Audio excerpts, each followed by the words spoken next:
വിദ്യാർത്ഥികളെ കബളിപ്പിച്ച് KSU അംഗത്വ ക്യാമ്പയിൻ നടത്തിയതായി പരാതി. കോളേജ് വിദ്യാർത്ഥികളുടെ പേരിൽ വ്യാജ അംഗത്വ കാർഡുകൾ KSU നേതാക്കൾ തന്നെ നിർമ്മിക്കുന്നതായാണ് പരാതി.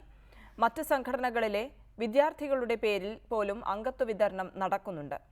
വ്യാജ അംഗത്വ ക്യാമ്പയിൻ അവസാനിപ്പിക്കാൻ നൂതന മാർഗങ്ങൾ KSUവിന്റെ കേന്ദ്ര നേതൃത്വം നടപ്പാക്കിയെങ്കിലും കേരളത്തിൽ വ്യാജ അംഗത്വ വിതരണത്തിന് കുറവില്ല. KSUവിൽ അംഗത്വമെടുക്കാൻ താല്പര്യമുള്ളവർ പ്രത്യേക നമ്പറിലേക്ക് മിസ് കോൾ അടിക്കണം. ഇതിലൂടെ ലഭിക്കുന്ന കൺഫർമേഷൻ കോഡ് ഉപയോഗിച്ച് ഓൺലൈൻ വഴിയാണ് അംഗത്വം ഉറപ്പാക്കേണ്ടത്. എന്നാൽ KSU എന്താണെന്നറിയാത്തവർ പോലും ഇതിലൂടെ KSU മെമ്പർമാരായി മാറിയിരിക്കുകയാണ്.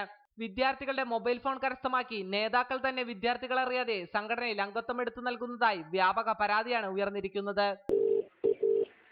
നമ്മൾ ഈ KSUവിനെ കുറിച്ച് ഒരു പരാതി കൊടുത്തില്ലായിരുന്നോ? KSUവിലൂടെ വ്യാപകമായിട്ട് നടക്കുന്നു എന്ന് പറഞ്ഞിട്ട്. നിലവിൽ ഇതാണ് വിഷയം. മെമ്പർഷിപ്പ് ബന്ധപ്പെട്ടിട്ട് കുട്ടികളായി സുഹൃത്തുക്കളായ വിദ്യാർത്ഥികൾ കൂടെ നടക്കുന്നവരുടെ ID കാർഡും മറ്റും കൊണ്ട് അവർ NH ആപ്പിലേക്ക് അതിനു വേണ്ടി ചെയ്യിക്കുക. ഇതാ ചെയ്യുന്ന അവരുടെ പ്രവർത്തനം.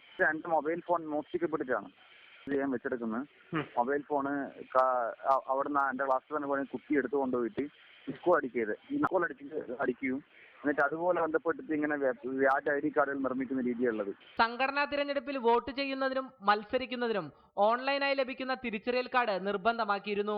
10 പേരുടെ പിന്തുണ ഉള്ളവർക്ക് മാത്രമേ മത്സരിക്കാൻ കഴിയൂ എന്ന നിർദ്ദേശം വന്നതോടെ കേരളത്തിന് പുറത്തുള്ള കോളേജുകളിലെ വിദ്യാർത്ഥികളെ പോലും KSUവിൽ ഓൺലൈനിൽ കൂടി മെമ്പർമാരായി എന്നതാണ് മറ്റൊരു കൗതുകം. കോളേജ് വിദ്യാർത്ഥികൾക്ക് ഒരു മുന്നറിയിപ്പ്: ഏതെങ്കിലും KSUക്കാർ ഫോൺ വാങ്ങിയാൽ ഉറപ്പിക്കാം നിങ്ങളും KSU മെമ്പറായെന്ന്. അരുൺ രാജ്, റിപ്പോർട്ടർ, കൊല്ലം.